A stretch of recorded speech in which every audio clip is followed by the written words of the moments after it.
What's going on, everybody? Brian Mann here, Hands-On Auto Training. This is March 28th, 2022. Hey guys, what's better than a parasitic draw testing in a day? How about two? I did two parasitic load testings in one day on Saturday. So I have a recording of both of those. We'll go over that. And speaking about draws, how about a drawing for the AES Wave U test lead kit? Guys, this is an awesome kit. I love it. It's great stuff. I'm giving away these two. They're right behind me over the next 2 months. So April and May we'll be giving away this kit. Be sure to check out handsonautotraining.com. Go to courses. You can sign up for a core or premium membership to be entered in to win this drawing. And let's go ahead and take a look at these vehicles. All right, everybody, we got ourselves a 2009 GMC Sierra. 3,500, big stuff there, right? This thing had a bad corroded fuse block and possibly a draw. The customer had, I guess the battery went dead 2 times now over a period of time. Not 100% sure of all the details, but I do know that this fuse block here was replaced. I mean, it's in bad shape. The relays were in really bad shape. Taking one of the relays out, I think the pin got broken off there. You can see that. So that's a common thing on the Generous Motors products that we got to take care of. But I wanted to take you along and show you how I went about this draw test on this one. Just so you know, the driver's door is open. I did flip the little latch button so I can access it. The battery is fully charged on this, so let's go ahead and zero our amp clamp. I'm going to show you what we have here. Let's go ahead and clamp on this positive cable going this way, and then we're showing about 0. All right, that's 0. That's no draw there. And there's 2 cables over here. We got the big fat one that goes to the alternator and whatnot, and this one right here is reading 0. And then we've got this other cable right here. And you can see we're reading, oh, that's not 0, is it?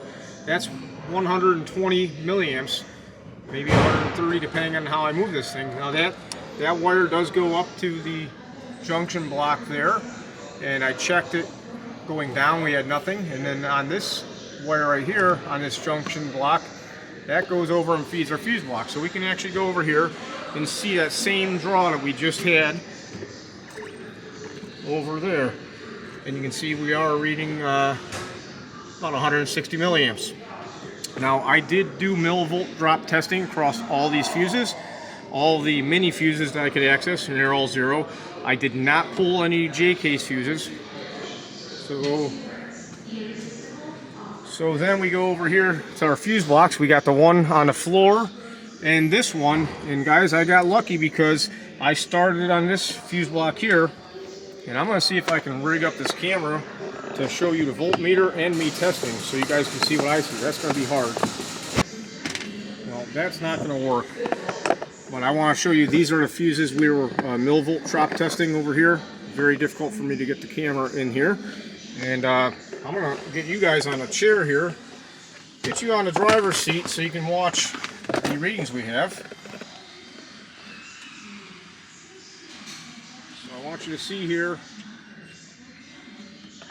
first on a circuit that does not have a problem.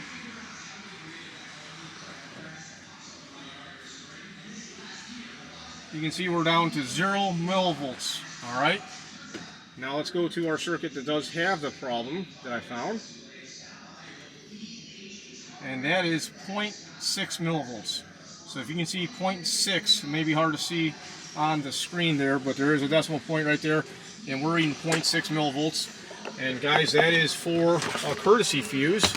So I went over to my all data, had to get the computer out, right? Taking a look at all data, this is the fuse right here. It goes down to the body control module. There's our BCM.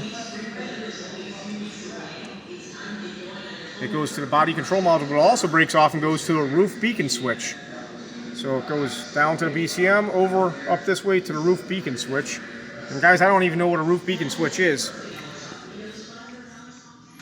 This switch with a little light on it, I bet you is our roof beacon switch.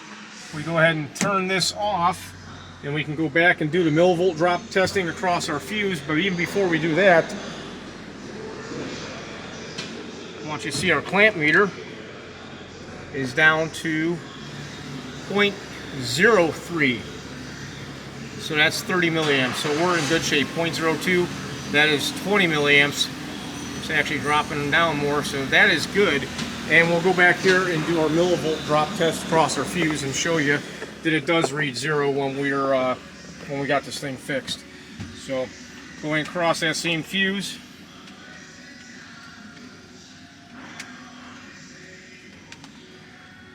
Here we go. And we have 0 volts across that fuse. So guys, that's just showing how millivolt drop testing works on this vehicle. Now I got that Ford E250 that I'm working on, and that's being a little more challenging, intermittent problems. Hey guys, we got ourselves a 2014 Ford E series. I think this is a 250. Customer complaint is the battery goes dead over a day or two. I don't know exactly all the details. This does have an aftermarket remote start, which I'm not too thrilled about that. I don't like that stuff, and there are some other aftermarket things going on as well. My customer says that they have pulled the interior lights. There's some aftermarket lighting and some stuff. They said they pulled all that stuff and it still has a draw. So they told me they're getting about 600 milliamps. So I'm going to go ahead and see if I can get this set up here. I'm going to zero out my little clamp meter. And this is a baseline, guys. I did not let this thing sleep. When I got here, the battery was disconnected. So this vehicle, I was hoping to have it like sitting all night with a freshly charged battery, and then I could come and see, like with my thermal imager, where we have heat, because 600 milliamps will put some heat out. Right? It's 0.6 of an amp. But first, we're going to get started with my amp clamp. Like I said here, we're zeroed out, and we're going to put this on and see what our draw is here. Actually, I'm going to go backwards so you guys can see. It'll be a negative reading, but we're at negative 0.2 right now. Let me flip it around this way. This was at 60 just a little bit ago, or sorry, I should say 0.6. Maybe that's what my customer was seeing. I'm not sure. This has been sitting for a few minutes, but not very long. I know these take about half an hour to 45 minutes or so to go to sleep, but we have 130 milliamps right there. Let me see if I can show you again. And make sure this is zeroed. Always make sure your meter zeroed out. This always has a reading of about negative 22. We'll zero it. We're going to clamp this on here, and this is just one side of this battery cable here. So we're about 0.18 amps. That's 180, 190 milliamps. Now there are two other wires here, or cables.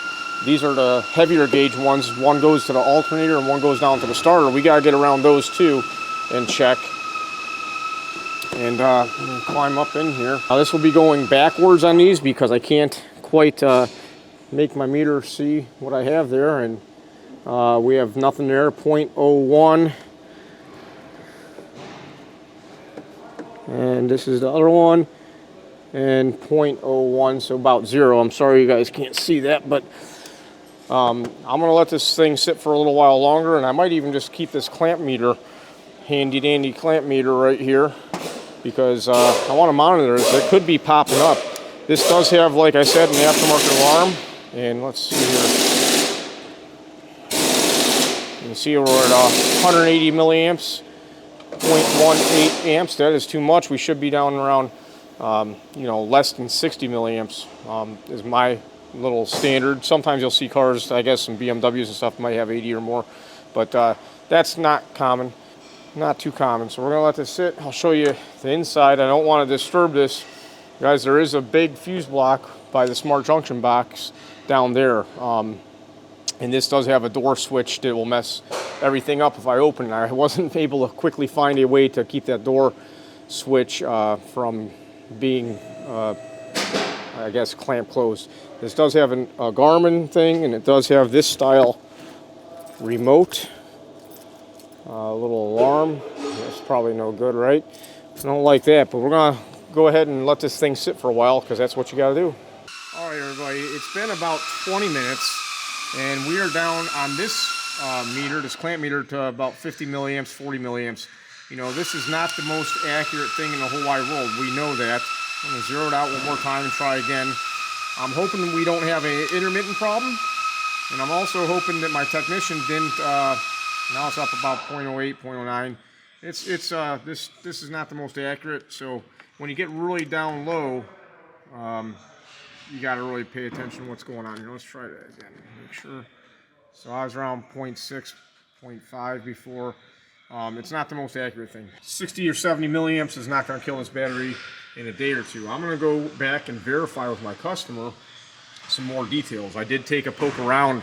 Unfortunately, without the vehicle sitting overnight or for a longer period of time, using the thermal imager doesn't, whatever component may be drawn may have not got enough heat in it yet. But right now, if I was to take a look at this, and I'm going to clamp around the other cables once again as well, taking a look here, I don't feel that this has a draw. We're also going to take a talk to the technician and ask them how long they actually waited before they started testing, because if they're just poking around, I had a 600 milliamp draw for a little while, but it went away after like 3 minutes. So we'll have to see what's up. Now, you heard me say before that that current clamp meter's, generally accurate. I would have to say usually I see it within 25 to 30 milliamps. Here you see, what, a 60 milliamp difference. And guys, 60 milliamps is a large amount when we're talking about getting close to what I determine or what I consider to be a draw. On this vehicle, I was really expecting to have about 60 milliamps maximum. But it turns out that we have about 0.66 to 0.77 milliamps is what we're showing. Now, taking off the aftermarket alarm, which is has a little bit of heat, that was about 10 milliamps there, and there's another aftermarket accessory that was another 10 milliamps. So really, I don't think there's anything on this vehicle that should cause it to go dead in a short period of time. Maybe a couple weeks it would go dead. Nothing huge here. All right, everybody, so that draw went down to like, what, 0.03 to 0.05 on my clamp meter, but, I'm just trying to help my customer verify because they're insisting that they had a draw, and I'm not doubting that they didn't. We just got to make sure that we do everything in our power to do this right. So I have this meter in series here, and just so you know, when I hooked it up, what I did was actually I ran this red wire just like this, and this green wire I didn't actually hook up until I had another wire to bypass, so I just stacked it. I like the stackable leads because, if you watch here, we're just providing a different path for the current to flow. Just taking this in and out, if you watch that reading, it changes. But now all the current is going through this multimeter here, so negative 0.588 amps. That's negative because we have it hooked up backwards or whatever. It doesn't matter. It's not going to matter on this one. But just to do a comparison, this is our clamp meter, and we're going to clamp this on here, and you can see we are at 0.24 amps. So this just dropped down. So this went down to 0.17, and this is 0.24. Pretty close. We're talking about 50 milliamps difference approximately. So we're going to let this sit for a while and see if this goes away. So this is after about half an hour. We've got this down to 0.06 on the clamp, 0.077 on this meter. So I did speak with my customer today to make sure that the Ford van started up, no problems, and they told me, hey, both vehicles started up, didn't have anything go dead. That's the one thing about parasitic draw testing is sometimes you can have an intermittent problem. We could have an issue that's not showing itself, and I always am concerned about that. That's a big challenge in doing this type of work. However, both these started, so we're in good shape there. Now, like I said in the video, I think it was kind of obvious with the switch on the Silverado. I didn't even notice that, or it was a GMC Sierra. I didn't notice the little light was on there. So that accessory was turned on, and very, very simple. I don't know if it has other issues that were related to that fuse block assembly that was all corroded. So that one's easy. To Ford, I really think that 77 milliamps, 66 to 77 milliamps is higher than I expect. I don't really like it that high, but it's not going to kill the battery in 2 or 3 days or not even a week. So if there's another issue there that's rearing up when we don't see it, we just don't know. Like I said, the technician that was working on it said he had a 600 milliamp draw. That's 0.6 of an amp. I don't know that they actually waited 45 minutes. Somebody said he waited 3 hours, so I don't know if that's true. A lot of mixed stories going on there. If you guys have any questions, comments, or concerns, let me know. If you want to learn more in depth how to do this type of testing, I have that on the online membership. Be sure to check that out at handsonautotraining.com. You guys have a great day. Bye-bye.